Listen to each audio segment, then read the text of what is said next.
तो पुण्यात्माओं, हम परमात्मा की परिभाषा से बहुत दूर हैं, परिचित भी नहीं है। इसलिए हम पाप पे पाप करते जा रहे हैं, दूने दुखी हो रहे हैं। और पैसे की होड़ लगी, 2 नंबर के काम थे, किसी तरह भी पैसा हो, पैसा ही पैसा दिखाई देता है संदेह प्राणी में। और पैसा भी परमात्मा बिना आपके पास आ नहीं सकता, दूना दुखी होगा।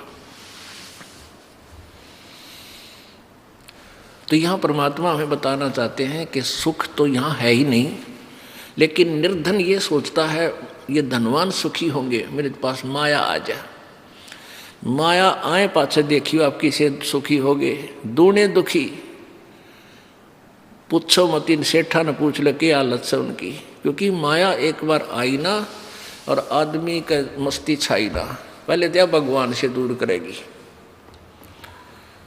क्योंकि हम इस झूठे सुख को सुख मान लेते हैं, धन हो जा, एक कार कोठी हो जा, 10 आदमी सलूट करनी हो जा, बस फिर तो टीटी पाक जाए।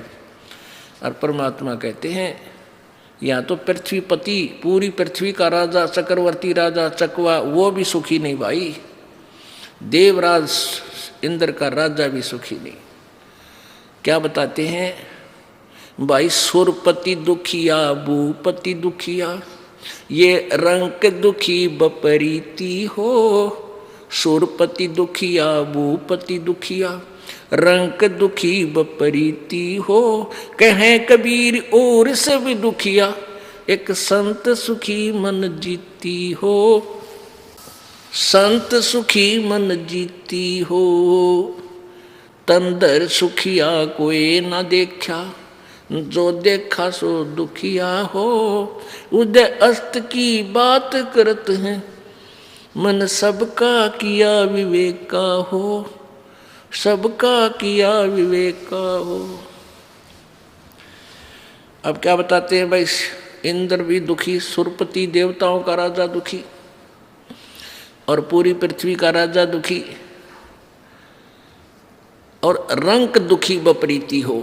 और गरीब तो स्वाभाविक दुखी, निर्धन तो स्वाभाविक दुखी। और कौन सुखी, कह कबीर और सब दुखिया, एक संत सुखी मन जीती हो। अब मन जीता कैसे होगा, परमात्मा की शरण में आवे। और गुरु जी बताते हैं परमेश्वर का विधान के बीड़ी शराब मांस तमाकू जर्दा कभी छूना भी नहीं है, यदि तूने कुछ सुख चाहिए जीवन में। ये सबसे बड़े शत्रु है इस प्राणी के, इनको कभी नहीं खाना चाहिए। बकवाद करेगा क्योंकि इसने तो आपको पशु बनाने का कॉन्ट्रैक्ट ले रखा, ठेका ले रखा। इस मन को इन बुराइयों से हटावे और परमात्मा के चरणों में लगावे। मन चाहता है कार खरीदूं, कोठी खरीदूं, ये कर लूं, वो कर लूं। अब मन के खरीद सोचने से और कहने से कुछ नहीं होगा। परमात्मा में समर्पण कर दे भगवान में कि हे प्रभु, जैसे भी आपने इस दास का हित लगे उतना ही देना, अधिक नहीं। और फिर परमात्मा कहते हैं, जैसे आज दिन में उदाहरण आपको सुनाया था कि साईं इतना दीजिए जिसमें कुटुंब समावे, कल 2 सत्संग में सुनाया था आपको। और हम भी भूखे ना रहें, कोई अतिथि न भूखा जावे, यानी इतना जीत दीजिए जिसमें कुटुंब समावे। कुटुंब समान का अर्थ है रिक्वायरमेंट ऑफ द फैमिली, यानी परिवार की आवश्यकता पूरी हो। कोई अतिथि आ जाए वो भी 2 रोटी खा के जावे और हम भी भूखे ना सोवा, परमात्मा बस इतना दे रहा। अब परमेश्वर कबीर जी ने उदाहरण दिया था, भाई देखो मैं खुद कितना निर्धन बन के एक जीवन व्यतीत किया, हमें उदाहरण देने के लिए। एक झोंपड़ी में रहते थे, कपड़ा बुनते थे, और जो भी उसकी कमाई होती थी उसी से पैसा लेकर कुछ अपना घर गृहस्थी का अन्न लाते थे। क्योंकि 2 माता पिता थे, मुँह बोले, और 2 बालक थे जो मुर्दे जीवित कर रखे थे, लड़का और लड़की बेटी रूप में रखे हुए थे, बेटा बेटी रूप में रखे थे। परमात्मा कबीर जी का किसी से जन्म नहीं हुआ, ना उनकी कोई संतान थी, ना उनकी कोई पत्नी थी। ये झूठे लोगों ने परमात्मा को जो है ना दूसरे ढंग से पेश कर दिया, बिल्कुल गलत ज्ञान प्रचार कर रखा था। तो वो क्या करते थे, जो भी धन आता था, कमाई होती थी, अपने परिवार का कुछ खर्चे खातर लेते, बाकी शेष का धर्म में लगा दिया करते थे। अब आप जी को ये उदाहरण देते हैं कि जोड़ जोड़ कर मत डरो, परमात्मा में विश्वास रखो, जितना हो धर्म में लाओ। और फिर देखना, अब उस परमात्मा ने ये दिखाया कि मेरे द्वार पर 18 लाख अतिथि आ गए थे। अतिथि का अर्थ होता जिनके आने की तिथि पूर्व निर्धारित ना हो, अचानक आ जा।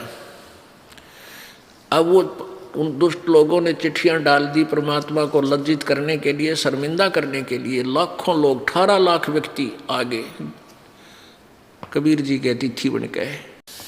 परमात्मा कहते हैं मेरे अतिथि भूखे नहीं गए, 3 दिन डटे, 3 दिन रुके और तीनों दिन बड़े भंडारे चले।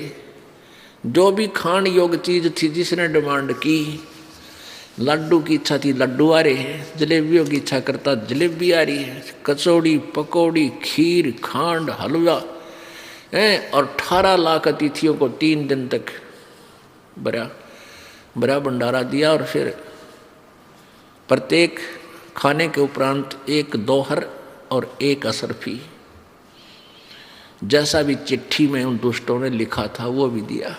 तो परमात्मा कहते हैं ऐसे रहो तुम मेरे ऊपर आश्रित कहो के। फिर देखना आन दे कहते कल पे कारण कौन है और कल कर सेवा निकाम, मन इच्छा फल देऊंगा जो पड़ा धनी ते काम।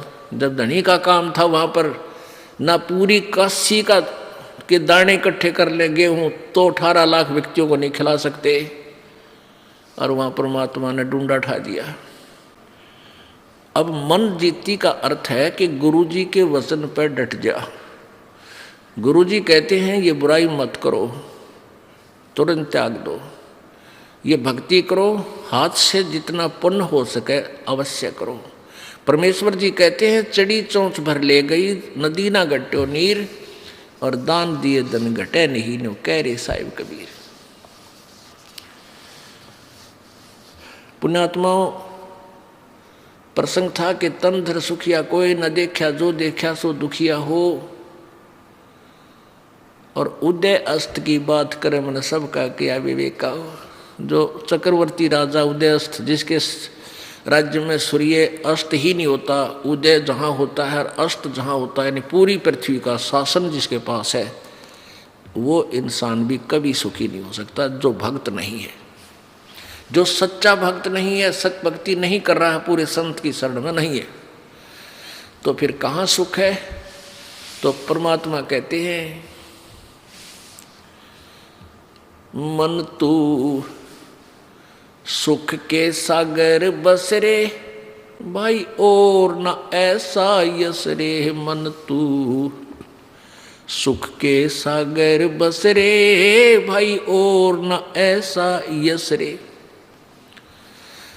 यहाँ मान लीजिए पूरी पृथ्वी का राजा है, तेरी बड़ी महिमा हो रही है, ठाठ हो रही है, दुनिया तेरे गुण गा रही है। एक मानधाता चक्रवर्ती राजा था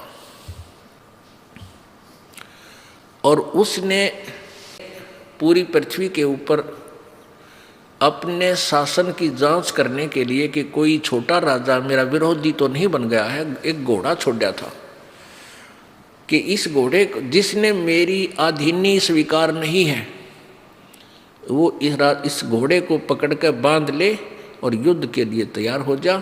72 अक्षौणी सेना राजा मानधाता चक्रवर्ती के पास थी, 72 करोड़।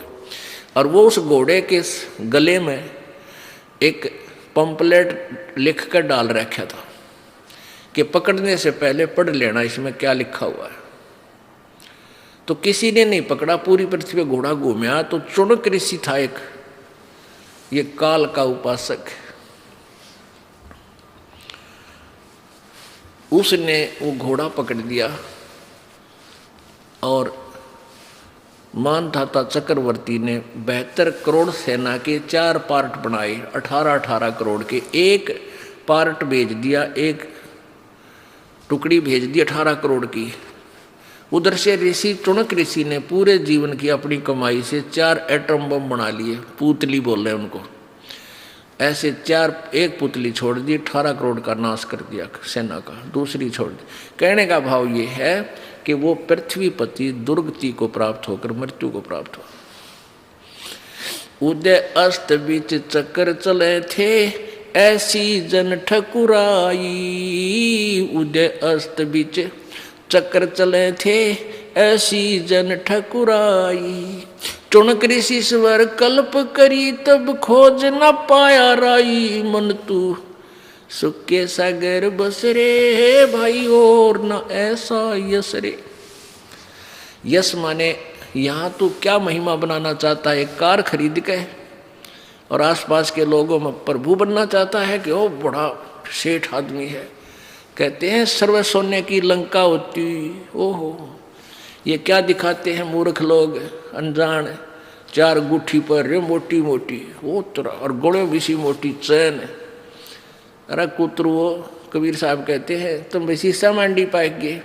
रावण ने पूरी सोने की लंका बना रखी थी, जैसे हमने मकान बना रखे ऐसे सोने की लिपाई, सोने की ईंट, स्वर्ण। और आज उसका कितना नामो निशान नहीं।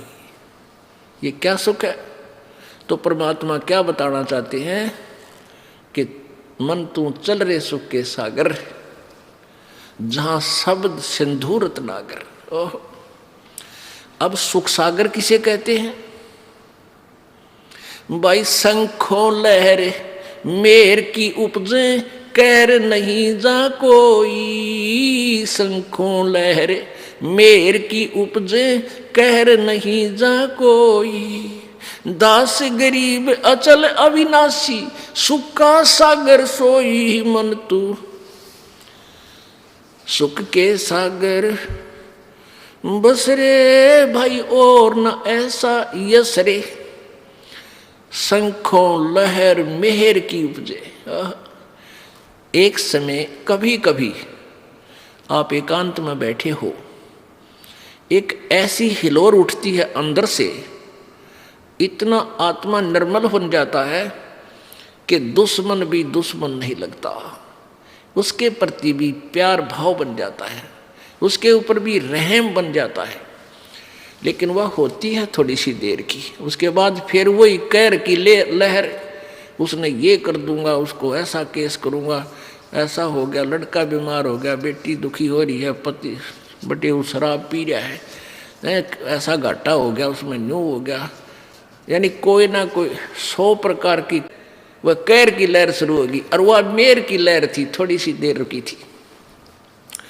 कहते वहां सतलोक के अंदर जाके, जहां से तू आया है बावले, ए भोले प्राणी, जहां तू रहता था, जिस सुख को तू तलाश कर रहा है वो यहां नहीं है, वो उस सतलोक में है। उस सतलोक के अंदर शंखों लहर मेहर की उपजे, और कहर नहीं जा कोई। और दास गरीब अचल अविनाशी, और सुख का सागर सोई। वो सदा रहने वाला स्थान है, वो कभी, वो शाश्वतम स्थान है सतलोक। गीता जी अध्याय नंबर 18 के श्लोक 62 में कहा कि अर्जुन, गीता ज्ञानदाता कह रहा किसी और भगवान परमेश्वर की शरण में जाने से को, कि हे अर्जुन तू सर्वभाव से उस परमेश्वर की शरण में जा, जिसकी कृपा से तू परम शांति और सनातन परम धाम को प्राप्त होगा। ओह, परम शांति को प्राप्त होगा, और शाश्वतम स्थानम, शाश्वत माने सदा रहने वाला, कभी नाश ना हो जिसका। अब ब्रह्मलोक तक तो सारे नाश हुआ, 21 ब्रह्मांड का नाश, 7 संग ब्रह्मांड का नाश, लेकिन सतलोक, अलखलोक, अगम लोक, अनामी लोक, उन लोकों का कभी विनाश नहीं होता। तो उस वहां चलने के लिए परमात्मा कहते हैं जहां तुम रहा करते थे,